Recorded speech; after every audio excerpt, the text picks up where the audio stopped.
தற்போது மூத்த பத்திரிகையாளர் திரு தராசு ஷியாம் நம்முடன் தொலைபேசி இணைப்பில் இருக்கிறார். அவரிடம் பேசலாம்.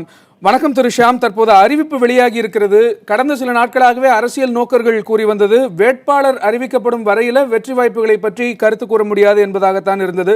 தற்போது வேட்பாளர் அறிவிக்கப்பட்டிருக்கிறார். அதிமுகவின் தரப்பிலிருந்து டிடிவி தினகரன் வேட்பாளராக அறிவிக்கப்பட்டிருக்கிறார். வெற்றி வாய்ப்புகளை எப்படி பார்க்கிறீர்கள்?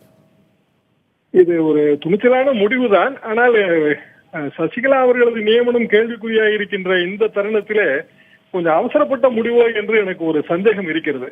இல்லை என்றால் இரட்டை சின்னத்திற்கு எந்த ஆபத்தும் இல்லை என்கிற வகையிலே தேர்தல் கமிஷனில் இருந்து ஒரு சமிக்ஞை கிடைத்திருக்க வேண்டும். இப்போ உண்மையான பிரச்சனை என்னவென்றால், சசிகலா அவர்களது பொதுச் செயலாளர் பதவி நியமனம் செல்லுமா செல்லாதா என்று தேர்தல் கமிஷன் முடிவெடுக்க வேண்டும்.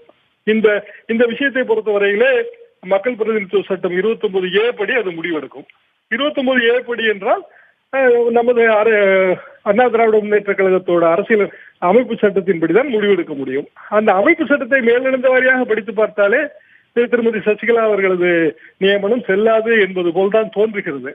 தேர்தல் கமிஷன் அப்படி முடிவெடுத்தால் அவரது நியமனத்திற்கு அடுத்த டிடிவி தினகரன் நியமனம் செல்லாது என்று ஆகிவிடும். இது போக இரட்டை சின்னத்திற்கான பி ஃபார்ம் கையெழுத்து போடுவது யார்? இந்த கேள்வி ஒரு பெரிய பூதாகரமான கேள்வி. ஆக பொதுச் செயலாளர் செயல்படா நிலையை அடைந்தால் அண்ணா திராவிட முன்னேற்ற கழகத்தின் அமைப்பு சட்டத்தின்படி முந்தைய பொதுச் செயலாளரால் நியமிக்கப்பட்ட ஆட்சி மன்ற குழு உறுப்பினர்கள் அவர்கள் தான் அதை முடிவெடுக்க வேண்டும். அப்படி என்றால் கிட்டத்தட்ட 12-13 பேர் கையெழுத்து போட்டு பி ஃபார்ம் கொடுப்பார்களா? இதெல்லாம் இதுவரைக்கும் நமது தேர்தல் சரித்திரத்திலேயே பார்க்காத ஒரு விஷயம். இப்படிப்பட்ட ஒரு மிக இக்கட்டான சூழ்நிலையில தினகரன் அவர்களது அந்த கேண்டிடேட் என்பது ஒருவேளை பலமான கேண்டிடேட் என்கிற வகையிலே அண்ணா திராவிட முன்னேற்ற கழகம் அப்படி நினைச்சிருக்கலாம்.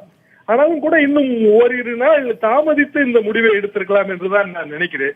இல்லாவிட்டாலும் அண்ணா திராவிட முன்னேற்ற கழகத்திற்கு இரட்டையில இல்லை என்று வைத்துக் கொண்டால் தேர்தல் முடிவுகள் மிகவும் அதற்கு எதிர்மாறாக இருக்கும். இரட்டையிலேயே இருந்தாலும் கூட அண்ணா திராவிட முன்னேற்ற கழகத்தின் ஓட்டு வங்கி சிதறும்.